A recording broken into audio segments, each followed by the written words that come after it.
asalaamaaleykum mbokki internet yi nuyu nañ leen yéen ñëpp rawatina yéen mbokk yi abonné Bataaxal TV kii di Serigne Modou Kara bi nga xamante ni moo fi waxoon ni suñ ko joxee hélicoptère mu wër 14 régions yëpp dina fi jële mbas mi defaat na yeneen révélation daal di wax ni fii ak une semaine fii ak juróom-ñetti fan mbas mi dina jënn ci dëkk bi mu nekk loo xamante ni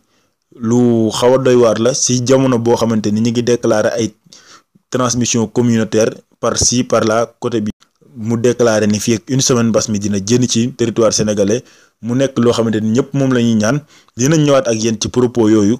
waaye nag avant loolu dañuy wax ak yéen ci li nga xamante ni moo di transmission communautaire yooyu ñu leen wax léegi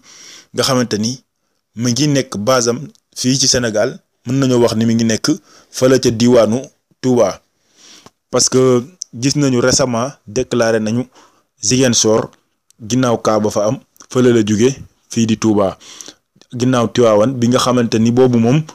ñi nga xamante ni ñoo di suñu homme de tenue yi ñi teg ci tali bi ñoom jàpp nañu ñoom ñoo deful seen liggéey foofu parce que nit mënuñoo tere déplacement entre région ba pare nit ñi di jóge ci région bu toll ni Touba ñëw ba fii nga xamante ni moo di Tivaouane kenn xamul ñaata kilomètre moo dox seen diggante policiers yi ñu teg foofu homme de tenue yi ban njariñ lañ fi am ak révélation yi nga xamante ni jënd na ci kooku nga xamante ni moo ngi jóge fële sa bàyyi ko fële sa Touba daal di ñëw fii ci Tivaouane te ñuy accuser ñi nga xamante ni moo di homme de tenue yi pour corruption bi nga xamante ni moom la ñuy def mu nekk loo xamante ni lu ñëpp ñaawlu la parce que ginnaaw jàngat bi ñu am ak révélation yi ñu dégg ci ki nga xamante ni moo jóge fële sa Touba ñëw fii ci Tivaouane dafa fay 30 000 francs borom moto pour mu dugal ko biir Tivaouane donc ça veut dire que ni am na luy louche ci biir policiers yi defuñu seen liggéey ni mu waree parce que ñu ngi tere moto yëpp ñaari nit ba pare nga jóge fële ci Touba traversé distance boobu yëpp ba egsi fii ci Tivaouane ñuy wax ni am na ñoo fi wàll mbas mi loolu nag vraiment ñu ngi koy déplorer bu baax ba léegi ci diwaanu Touba boobu fële ca Mbour ñi nga xamante ni ñoo ko fa am déclaré nañ fa cas communautaire boo xamante ni mu ngi jóge fële ca Touba ba léegi ci koo xamante ni jaaykat la mu egsi foofu ca Mbour ñu déclaré ni dafa jóge Touba am ko foofu ça veut dire que ni ba léegi ñi nga xamante ni ñoo di suñu homme de sécurité yi bien vrai que ni ñoo jàmbaar lañu lool ci jamono ji ñu toll moom sonn nañu gis nañu seen taxawaay mais nag dafa am lu des parce que mënuñoo tere déplacement entre région ba pare ñuy bàyyi ay moto du jóge dëkk ak dëkk ci loo xamante ni arrêté bu leer nañ lañ ko signalé daal di wax ni interdit nañu déplacement entre région lu ëpp une semaine boobaak léegi kenn xamul kañ la ñu dikkaat tey di ñu wax ni nit jóge na fële egsi na fii dafi indi jàngoro bi bien vrai que ni ma waxaat ko encore une fois suñu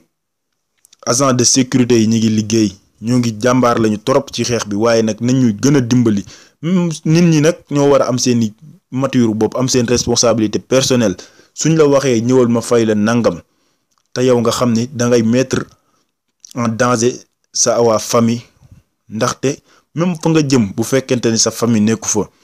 keneen mën na faa jóge dem foo xamante ni fa la sa famille nekk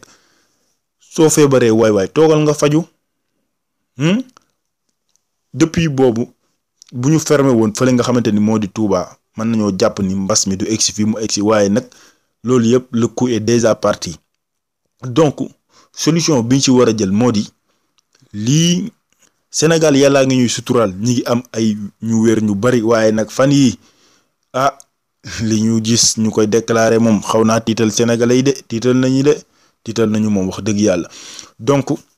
ma ñëwaat encore en arrière ci li nga xamante ni moo di déclaration wu kii di Serigne Modou Kara bi ginnaaw ba ma jugee ci li nga xamante ni mooy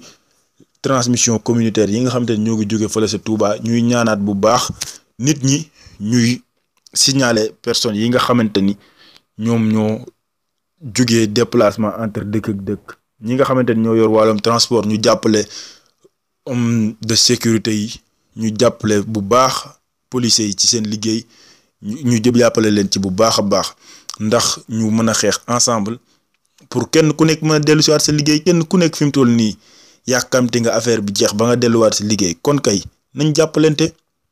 pour revenir si li nga xamante ni moo di Serigne Modou Kara si révélation bi mu def di wax ni fii ak une semaine lii di mbas mi dina génn fii ci Sénégal mu nekk loo xamante ni ñëpp loolu la ñuy ñaan lu ñu souhaité la waaye dina nekk loo xamante ni dina un peu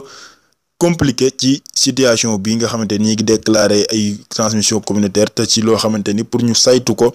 dina ëpp durée de 14 jours xam ndax foofu affaire bi génn na fi wala génnul mu jox délai bu gàtt nii. fu mu ko teg nag moo ko xam xëy na moo ko teg ki nga xamante ni moo di le général de Bamba général Mam Bamba moom moo wax loolu di Serigne Modou Kara ñuy ñaan rek yàlla fekk si ko si parce que fi mu ko teg moom moo ko xam mi ngi ko jàllale ci benn chronique boo xamante ni ñu ngi ko rendre public le 19 avril ñi nga xamante ni ñoom ñoo yor wàllum communication ñoom ñoo jàllale loolu moom muy ñaan tamit sénégalais yi ñu ànd ak dal ànd ak xel mu dal xam ni mbas mi léegi mu jóge fi ñu ngi gérer bu baax situation bi mu si remercier waale ki nga xamante ni moo di Malick Gakou bii ko abal lii di hélicoptère d'après li nga xamante ni moo di agence de communication bi li ñu wax dina nekk lu compliqué loolu waxuñu nag du am parce que nekkuñu di ko démentir ndax ñun ñëpp loolu la ñuy ñaan mu gaaw fee jóge mais fii ak une semaine nekk na lu gàtt lool. gisoon nañ ko bi mu demee fële sa palais mu seere loxo président de la république mu nekk image boo xamante ni nekkul di encourager nit ñi pour ñuy respecter mesures yi xañ na nag ñoom ñaar ñëpp wóolonte nañu kenn ku nekk wóolu na sa morom ba ñu mën a joxante loxo kenn ku nekk jàpp na ni sa morom yorul virus ba mën la kaa wàll yorul virus bi ba mën la kaa wàll. waaye nekkul image buy encourager nit ñi pour ñu respecter mesures yi liñ ci mën a wax daal moo di transmission yu communautaire yi bari na te kii di Serigne Modou Kara dalal na xelu sénégalais yi wax leen ni leen fii ak une semaine mbas mi dina génn ci suñu réew mi di Sénégal njaay